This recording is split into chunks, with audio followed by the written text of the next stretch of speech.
What's up, ballers? It's Jack here, back for another episode of Talking Ball. Today, looking at my top 5, let's call them non-freshmen in the 2018 NBA Draft, heading into the 2017-18 season here. So, before we get into the top 5, just want to shout out a few honorable mentions. First up, from Gonzaga, Rui Hachimura, from Japan, came over to Gonzaga last year. He'll be a sophomore this year. He really played well in summer tournaments. I haven't had a chance to see him. He probably deserves a spot in the top 5, but just because I haven't seen him personally, I'm not going to put him in there. But definitely, I just want you guys to be aware of him as the season progresses. Next up, I got my boy from Duke, Grayson Allen.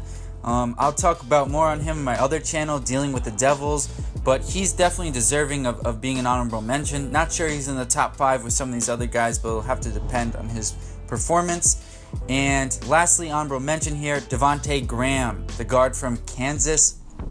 I think he's been penalized for staying in school, and that's why he hasn't gotten the hype. But you look where Frank Mason was drafted, just outside the second round.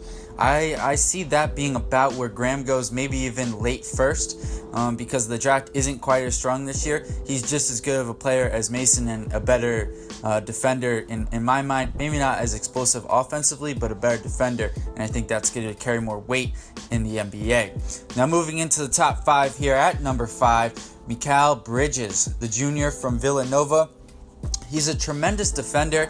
He has that chance to take that Josh Hart type leap for Villanova as a junior here.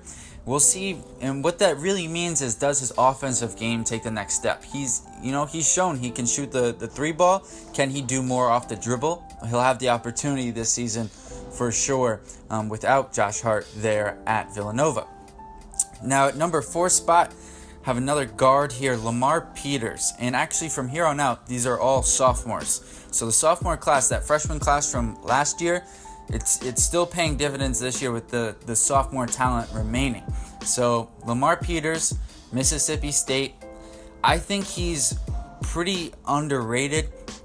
He's been popping up though more and more on NBA draft boards. He's a guy I really liked as a freshman. Played about 25 minutes, had about 10-11 points, 2.5 assists or so.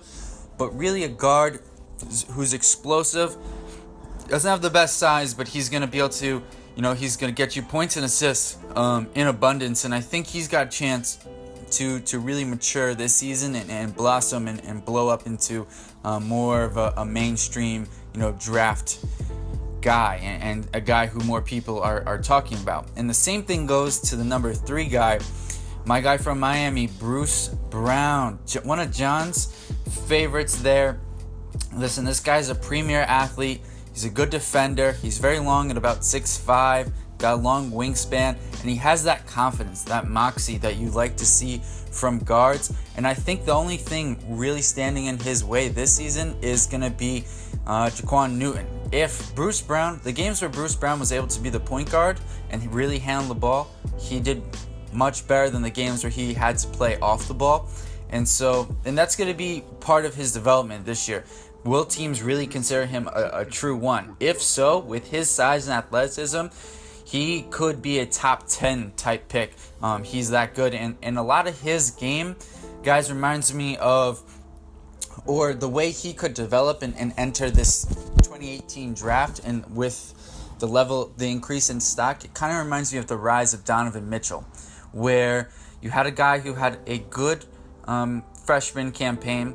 Not great, but he showed flashes of athleticism, defense, and the ability to score, but he took a real big leap as a sophomore. The same thing could happen for Bruce Brown at Miami, especially because even with Newton there, I expect his role to increase. Now the number 2 spot, and when we get to number 1 spot, both guys I've covered here on the channel early on. And just 2 premier guys. You got Robert Williams at the 2 spot from Texas A&M. Freak athlete, very long, about 7'6" wingspan, about 6'10", 6'11" or so in height. Last year came off the bench for about half the games for Texas A&M. Don't expect that to continue. Fully expect him to start this season. The questions for him are really his basketball IQ, which, if you watch, there are flashes where he knows how to space He definitely knows how to space on the offensive end of the court, and defensively, his shot blocking, his coming off, it's, as they say, it's much easier to block not your guy's shot, but the other guy's shot come off on the weak side there, and he's very adept at doing that. But on the other hand, he doesn't have the skills on the offensive end of the court. He's really an above the rim type of player, and he needs to develop those below the rim fundamentals for him to really be considered, I think, a top 10 pick in this 2018 draft. That's going to be what you got to watch for this season. And the number one player in terms of non-freshmen heading into the 2018 NBA draft, in my opinion, Miles Bridges. I think you guys knew this was coming, from Michigan State. Supreme athlete, great. He's got great intelligence. He's a team player. He's just a guy, as I said in my other video, he's just a guy who you'd want to play with. And there's so much to like about Bridges. He came back because he wants to win a title. Obviously, only one team gets to do that, so the chances that it happens aren't great, but this is a very, very good Michigan State team. In fact, in my opinion, they should be the number one team in the country. They have great size, and the only question for Bridges really is he's only about 6'6", 6'7", and, is he a 3, is he a 4? And in all honesty, the way the NBA is shifting, that question matters less and less, as positions don't seem to matter as much. And so therefore, the one concern, that tweener label, it shouldn't matter nearly as much. And the only other thing you could bring up is he has that three-point stroke. He can obviously get to the rim, but that in-between game is going to need some work as you get to the next level, and the other guys are just as athletic as you are. But guys, let me know what you think about this list. What else you want to see about the 2018 draft? I'll be covering it all the way through June. Let me know what you want to see in the comments below. If you're new, hit that subscribe button. Peace. I'm out.